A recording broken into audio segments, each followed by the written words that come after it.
Hi, welcome back to my channel.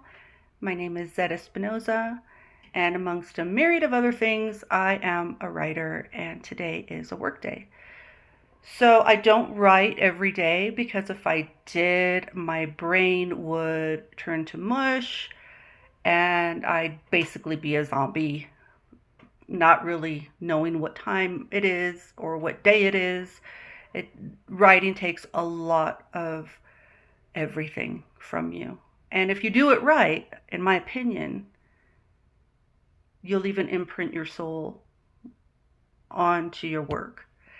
So, a little bit about what I do as a writer. For many years, I started writing about 30 years ago. I'm 55, just in case you want to do that math. I started writing about 30 years ago.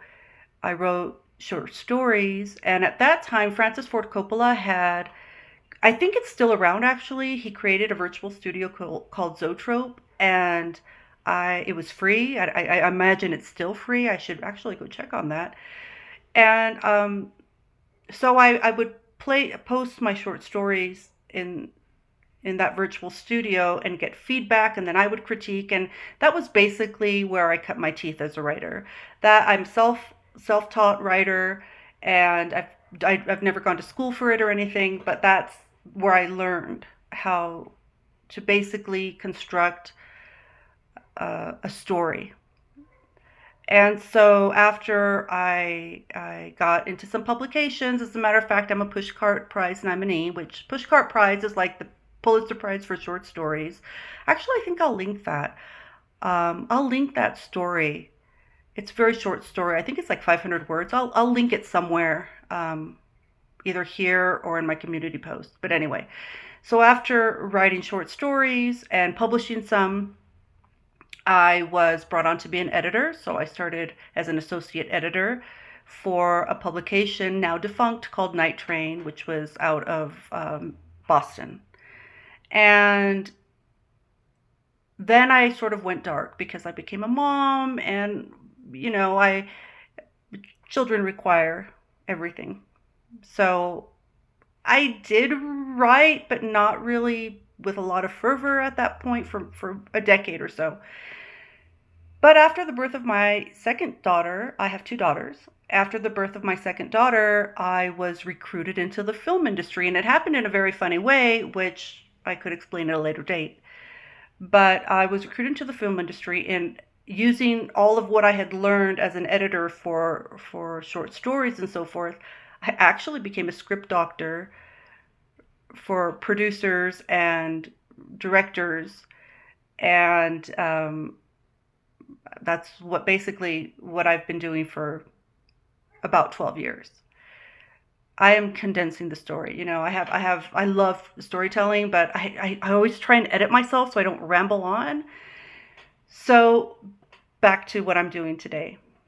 Um, I do have, by the grace of God, a fantastic manager in Hollywood who has really guided me in the industry, and I'm very blessed because that doesn't always happen. I am at this moment an unknown everything.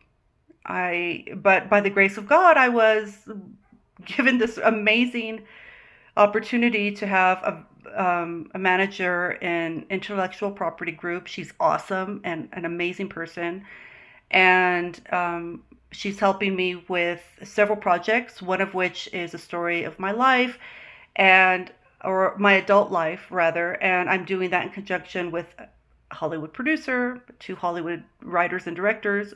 It's awesome. And also other scripts, which are more of the supernatural and more of spiritual warfare, something I talk about in the testimony I gave on in God's Voice Today podcast, which has been really wonderful, by the way, for my soul.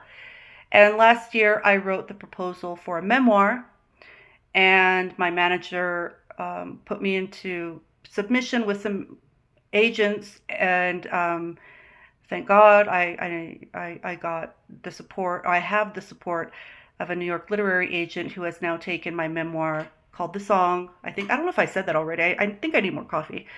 Um, he has put that into submission. So at this moment, it is in submission. And what does that mean? That means I wait, I pray.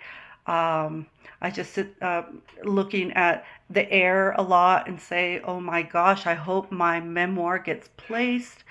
Why? Because memoirs are the absolute hardest things to sell. But I took a chance. And I'd like to talk more about, if anyone's interested, and I'd like to talk more about writing a memoir. It is very, very much the most difficult thing I've ever had to do in my life, in my writing life. It requires a lot of stuff. Number one, it requires for you not to trauma dump. It requires you not to use your writing as therapy. It requires you to step out of yourself, focus on what you want to write about, and then be truthful, and then be accountable. And above all that, you have to find your voice. You have to know your voice. Writing a memoir has been a very big learning experience, emotionally, mentally, in my writing life and in my spiritual life.